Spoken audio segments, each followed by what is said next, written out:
são bastante expressivas.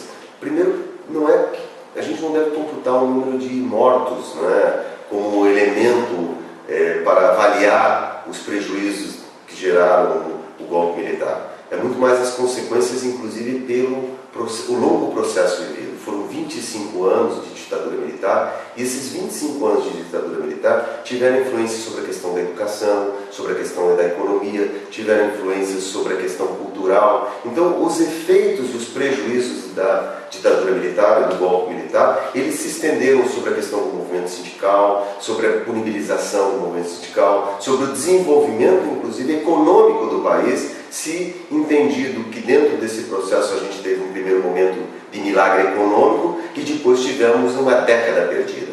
Então, se olharmos os reflexos do que ocorreu durante a ditadura militar, eles vão muito além da própria perseguição política, dos quase 75 mil perseguidos políticos, dos mais de 400 e poucos mortos, das mais de 10 mil prisões, dos mais de 20 mil pessoas que tiveram diretamente prejuízo em relação às suas relações de trabalho, sejam a perda de vínculos de emprego, sejam inclusive as aposentadorias precoces que ocorreram, sejam inclusive em relação aos militares que foram para a reserva. Seria uma atitude até leviana de alguns meios de comunicação de dizerem ou utilizarem a palavra como dita branca. Não tem nada de dita branca. Ela foi uma ditadura com efeitos muito graves em todas essas áreas e muitas outras que eu poderia elencar para vocês.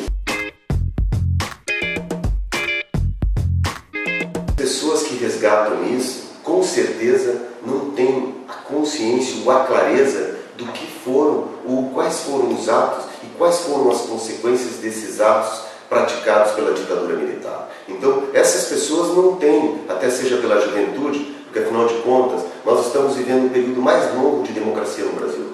Agora estamos completando 20 e poucos anos de democracia. A nossa Constituição é de 1988. Então essas pessoas que são muito jovens não sabem o que se passou entre 1964 e 1985. Então essa atitude delas, que é inclusive dentro de uma democracia, que permite inclusive que elas exercitem, pratiquem exatamente esses atos. Se fossem esses atos tentados dentro da ditadura, provavelmente elas teriam sido presas, torturadas ou até mesmo mortas.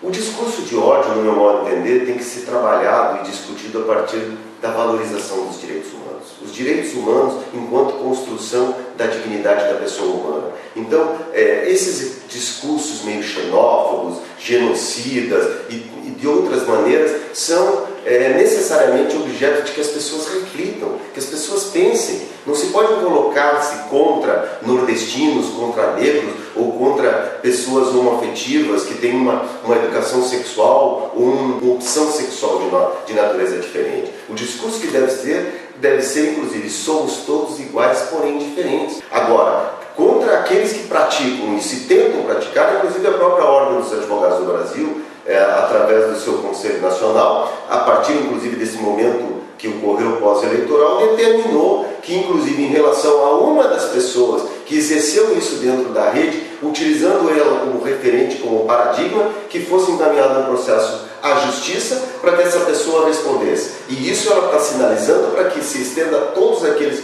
que possam igualmente tentar uma prática dessa natureza. Porque não se pode permitir que discursos xenófobos ganhem, inclusive, como um discurso oficial, porque isso é realmente nocivo naquilo que se pretende dentro de uma sociedade justa, democrática, uma sociedade onde a pregação seja da solidariedade.